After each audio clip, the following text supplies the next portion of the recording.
Welcome to Captives of the Spanish Lady, the 1919 flu quarantine in Tenterfield. The Spanish Lady was one of the nicknames for the flu, but all the evidence today suggests that it actually began in the United States rather than Spain. It became connected with Spain because, as a neutral country, the Spanish press reported on the flu, whereas those countries, including the US, who were involved in the First World War, kept a tight rein on what was recorded. Tenterfield was a small, peaceful country town in 1919. But elsewhere, the flu was spreading. The docks were the main focus of government attention.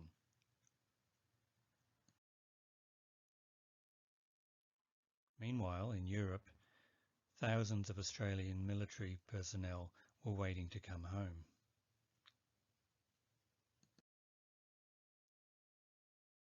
The government began to organise a coordinated approach to the epidemic when they realised that it was going to reach Australia.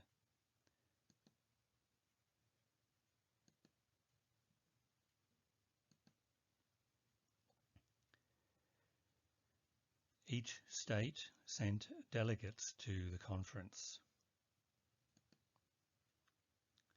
But the problem was their governments did not feel that they were bound by the agreements that the delegates had made.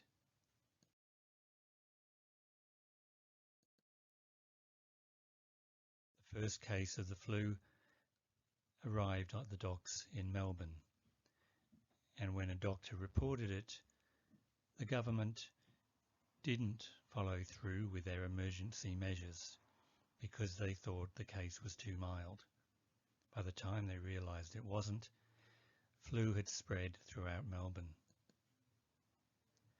As a result, New South Wales and Queensland decided to go their own way.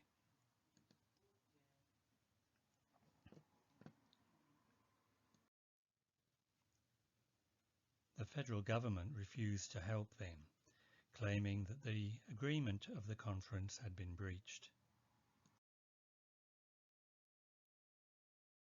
Looking at the Tenterfield Star, you can see the reports from elsewhere are coming in, including a strange case from the US, where doctors were prescribing alcohol as a treatment for the flu, even in prohibition states.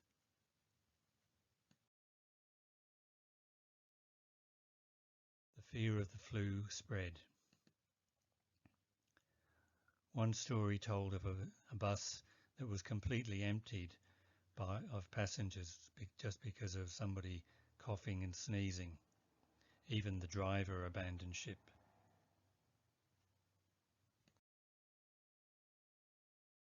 Information started to be published on how to make masks, even though it was not widely believed that they would have any effect. There was a shortage of ships to return the military. There was also a fear that the war might restart because a treaty had not yet been signed, and many in the hierarchy of the German military did not feel that they had been truly defeated. When Australian soldiers did arrive home, there was an obvious lack of quarantine at the docks. Impromptu parades flooded into the streets of the cities.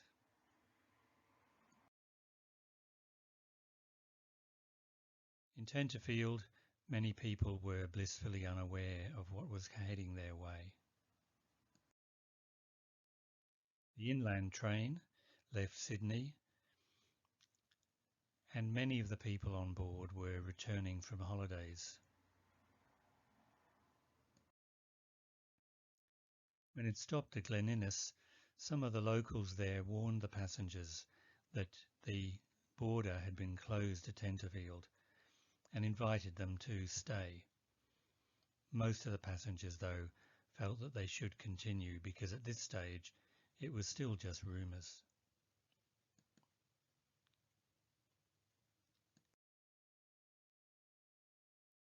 There's a description of the kind of luxuries you could get on that train. Also the noise at the train of the train at the platform.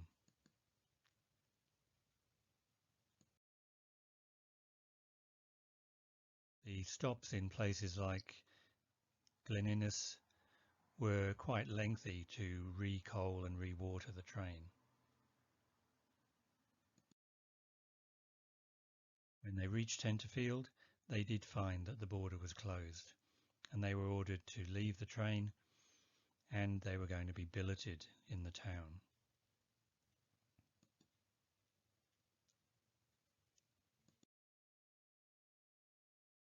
One anonymous journalist wrote quite a detailed account of his experience on the train and what happened after that.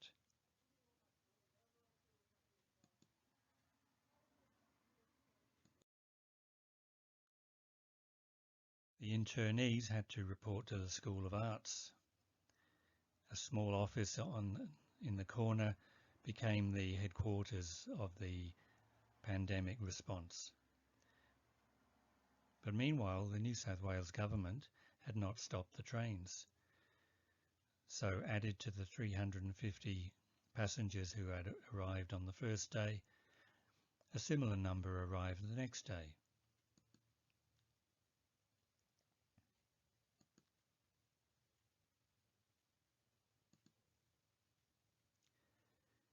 The Tenterfield Council sent out requests to neighbouring towns, including across the border in southern Queensland, asking for help.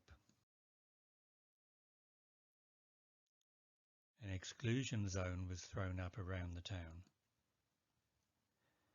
That effectively cut off many farmers from their stock and from supplies.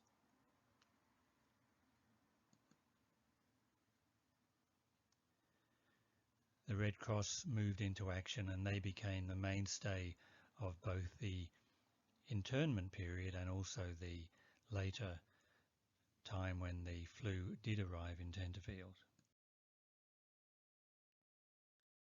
It was becoming pretty congested in the town. The people of Tenterfield were asked to billet people, but there weren't enough places for everyone.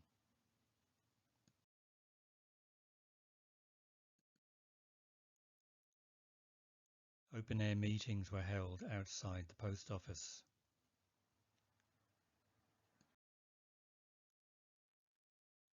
One of the groups who found themselves trapped in Tenterfield were the Ipswich Vice-Regal Band. They were returning from a very successful trip to Sydney, where they'd won a national championship. One of their members broke into poetry. Half a trip, half a trip, half a trip homeward. Right into Tenterfield surged the 600. Out of the city smoke, into the bush they broke. To dodge influenza's stroke, rushed the 600.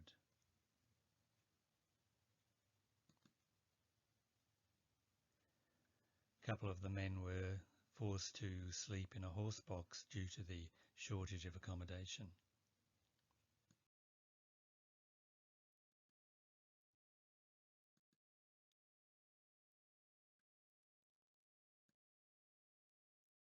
One of the internees was a member of the Queensland Government, Mr. Frank Cooper.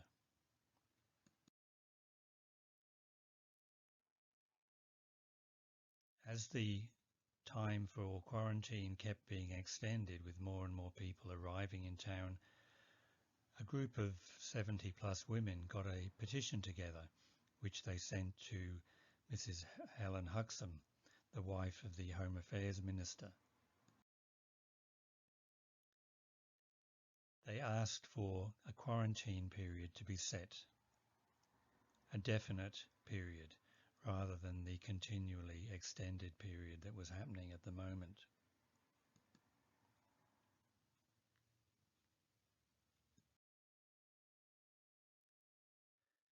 The council had to find a site for the camp. Dr. Robertson had come to look after the medical aspect of the whole problem, and a police inspector from Armidale was there in case any behaviour got out of hand. There were 3 possible sites they were looking at. Wallangarra was not ready. Sunnyside was considered to be too cold, and Jennings was too low and therefore likely to flood. There was another meeting.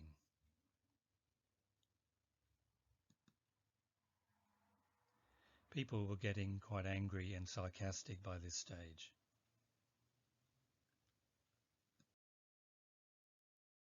The showgrounds was suggested in the heart of the town, but some locals were concerned that because a creek ran through it, there was danger of the water getting contaminated. They didn't realise that the flu was only an airborne disease.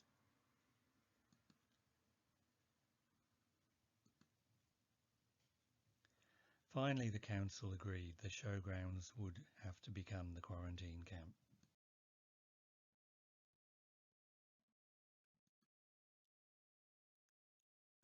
The School of Arts, where many people had been staying, would have to be cleansed and sanitised. Many of the things that are now familiar due to COVID were being advertised regularly in the papers in Tenterfield and elsewhere.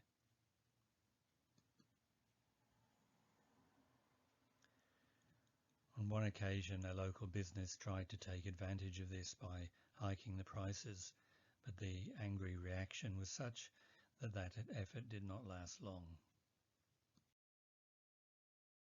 The camp was laid out in strictly militarised fashion.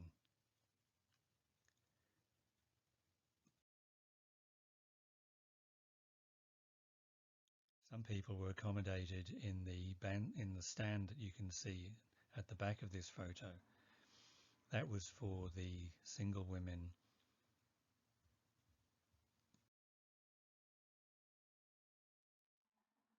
A device for fumigating people was set up, and inside that fumigation device was a fine spray of zinc sulfate that people were supposed to breathe in. It had no effect on the flu, and these days is only used for people who suffer from a shortage of zinc.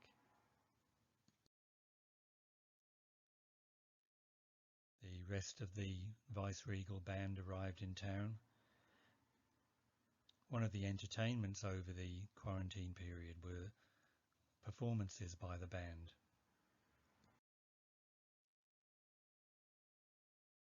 Other businesses tried to cash in by offering ways to prevent the flu, sanitary sprayers and other devices.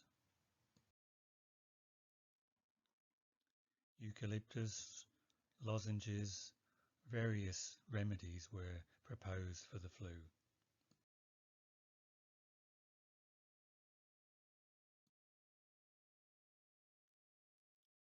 Disinfectant.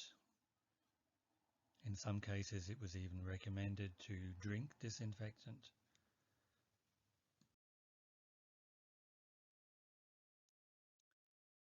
Other people wrote poems and songs that were published in the newspaper as well.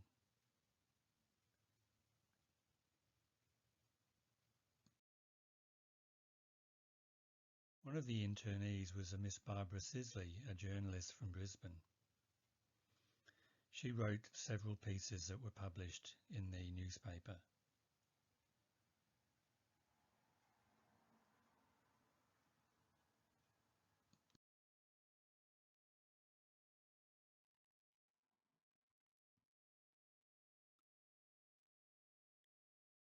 The meals were being provided by a catering company in Sydney.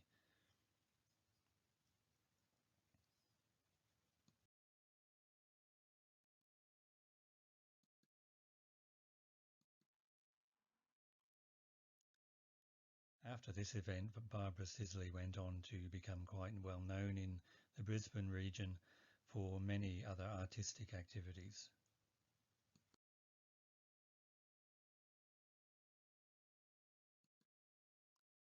Some of the pieces that were published show that the writers had not had much experience of looking after themselves. They were clearly used to most of the menial work being done by servants.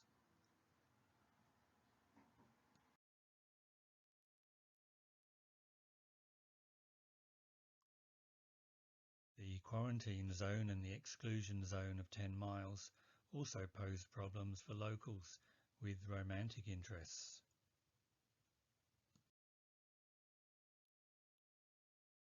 As the people were basically coming home from a holiday, they hadn't banked on being suddenly trapped in a place with not very much money. Those who had connections elsewhere were able to send urgent telegrams, and there were ways that money could be transferred. In Ipswich, one of the local figures organised several fundraising events to support the band in particular.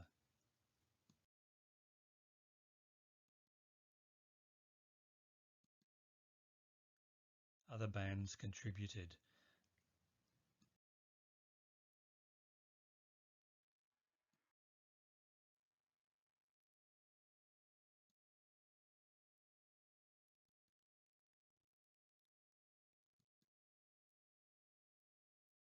One of the benefit shows was this stage production.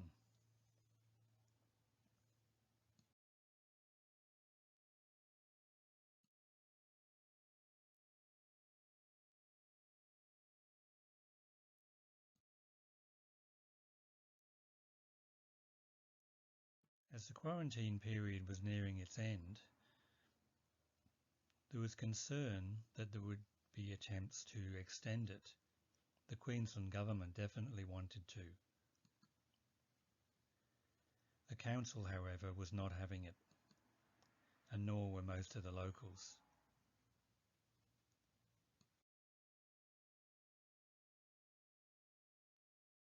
They considered the camp to be a dangerous canker at the heart of the community, who otherwise were clean.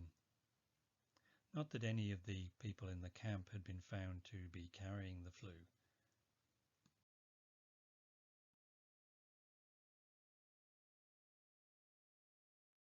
Some of the camp inmates were so bored they offered to go and build a new camp wherever the council and the governments agreed.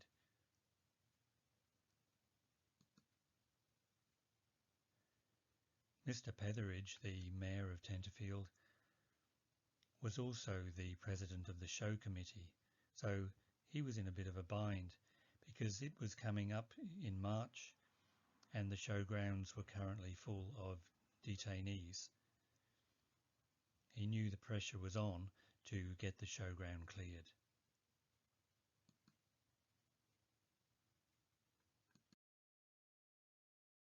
So on February the 17th, the station was closed, and this photo shows some of the inmates walking to the station, including some of the band members carrying their instruments.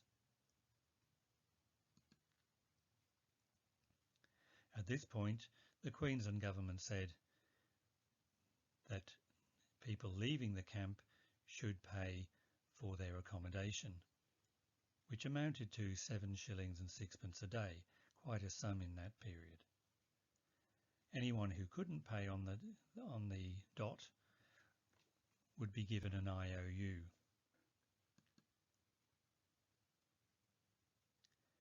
In spite of that, most of the camp inmates had been quite impressed by the level of care and attention that they received from the locals, and many of them had good memories of the time, apart from being bored and frustrated by the lack of information. The central station in Brisbane became a hive of activity when the first load of passengers returned home. Similarly, in Ipswich,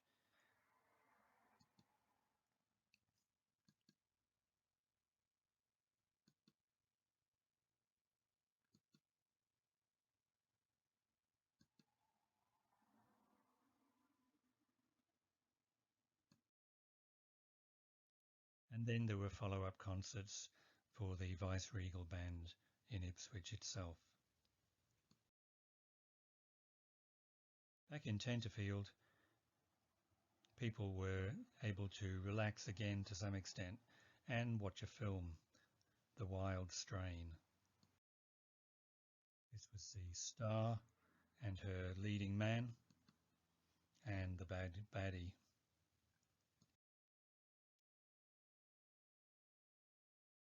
Within a couple of months, the flu did break out.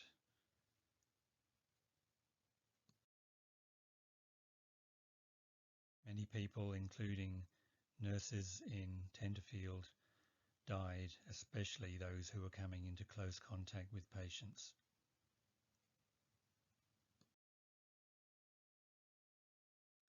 The newspapers published the daily statistics as the numbers climbed throughout the winter of 1919.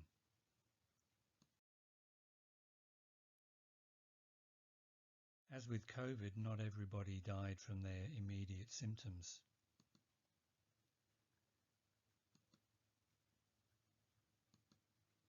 T.J. Ryan, the Premier of Queensland, died in 1921 from respiratory problems, quite likely caused by the flu. And in 1924, Helen Huxham also died from similar complications.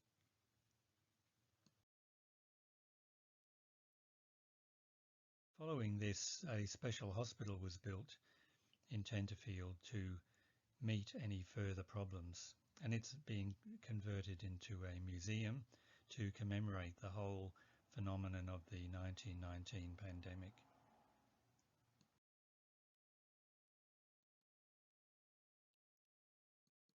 So somewhere out there could be untapped records of this epidemic.